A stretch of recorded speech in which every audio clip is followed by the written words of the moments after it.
मुंबईत महाराष्ट्र अंधश्रद्धा निर्मूलन समितीतर्फे कोकण विभागीय सत्यशोधक परिषद उत्साहात पार पडली.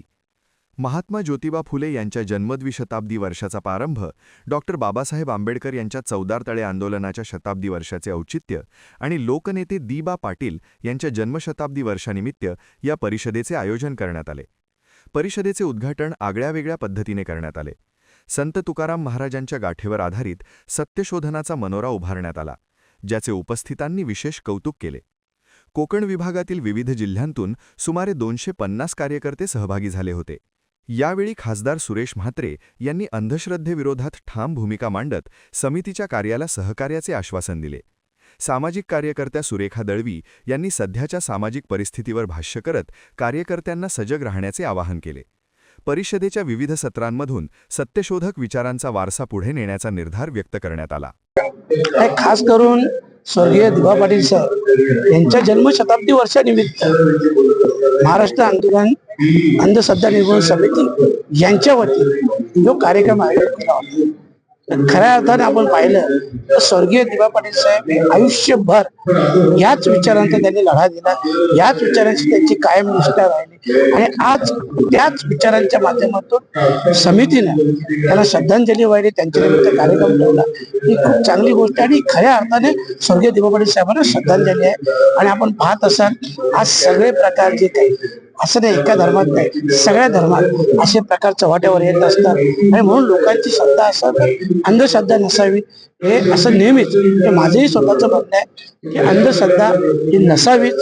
कारण काही गोष्टीची आवश्यक आहे तर तुम्ही पालन करा, अशा काही गोष्टी घडणारच नाही. परंतु आज ज्या समाजात घडतं हे खूप चुकीचं आहे आणि याच्यापासून आपण पाहिलं असेल की अनेक संस्था देखील उद्ध्वस्त होण्याच्या मार्गावर आहे. म्हणून आपण एका शक्तीवर, देवावर असेल, अल्लावर असेल, वाहेगुरुवर असेल, येशूवर असेल श्रद्धा ठेवा.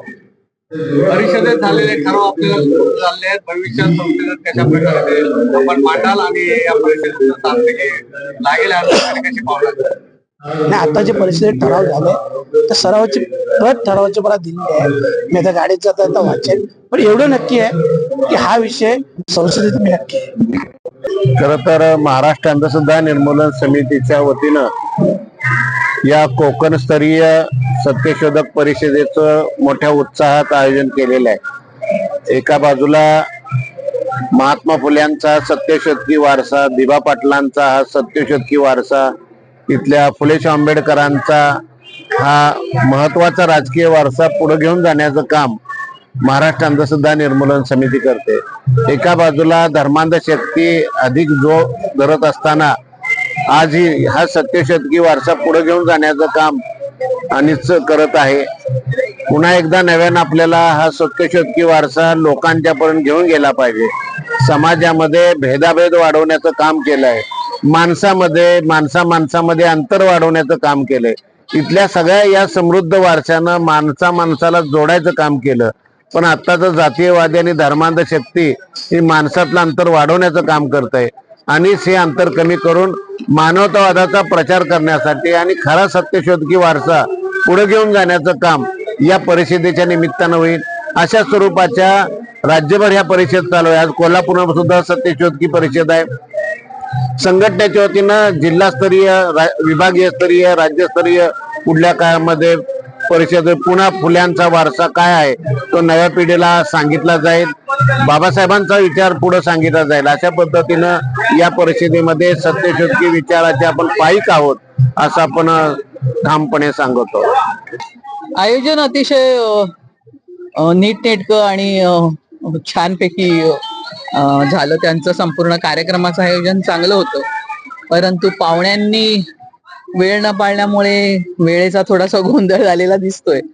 पण त्यांनी घेतलेला विषय जो आहे हा एकूणच खूप महत्वाचा विषय आहे. कारण की मला असं वाटतं की आपण संपूर्ण देशच एका मोठ्या आव्हानात्मक परिस्थितीमधून जाताना आपण बघतो आहे. विशेषतः आता रायगड जिल्ह्याला एवढी सत्यशोधकी विचाराची, चळवळीची परंपरा असून देखील आज आपण बघतो तर सत्ता सगळी सत्यशोधक विचाराकडून बीजेपी आणि शिंदे सेनेकडे गेलेली दिसते. या पार्श्वभूमीवरती मला असं वाटतं की आपल्या पुढचे प्रश्न खूप मोठे आहेत आणि ते प्रश्न सोडवण्यासाठी आपल्याला खूप जास्त काम करावं लागणार आहे. त्याच्यासाठी जे चिंतन आवश्यक असतं, जो आपल्या इतिहासाचा संपूर्ण मागोवा आवश्यक असतो, तो घेण्याच्या दृष्टिकोनामधून त्यांनी चांगले विषय निवडले होते, म्हणजे निवडले आहेत आणि चांगली परिषद आहे.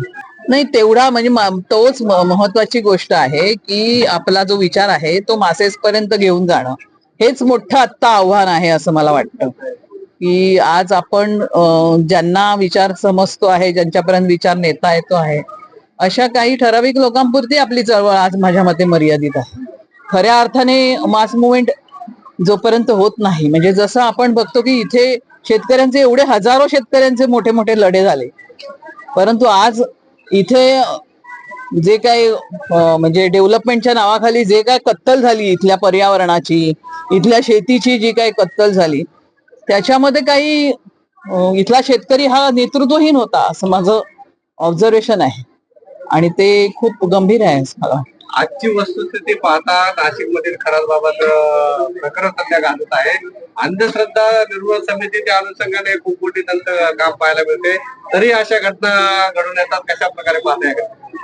बघा, भोंदूबाबा खरात हे निव्वळ अंधश्रद्धा विषय नाही आहे. या देशातल्या सत्ताधाऱ्यांचं मोठं रॅकेट भोंदूबाबाच्या बरोबर आहे आणि त्याच्यासाठी ते त्या ठिकाणी रॅकेट चालवलं गेलं. म्हणजे जे भोंदूबाबाचे प्रयोग आहेत ते त्यांचं संरक्षण करण्यासाठी चालवलं गेलं, त्याच्या आड चालवलं गेलं.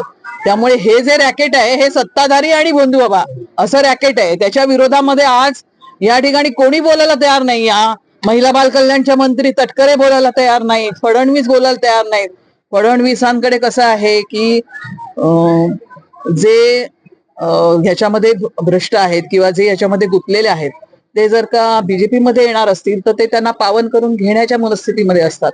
त्यामुळे त्यांचा पूर्ण हे फोकस हा त्यांचं राजकारण आणि बीजेपी वाढवणं हा असतं. या ठिकाणची बंधुगिरी नष्ट व्हावी, या ठिकाणचं शोषण नष्ट व्हावं, यासाठी काही नाही आणि महिलांसाठी तर ते अजिबातच नाही. आजची उद्योगनगरी न्यूजला सबस्क्राईब, बेल आयकॉनला प्रेस करा, लाईक, कमेंट आणि शेअर करा.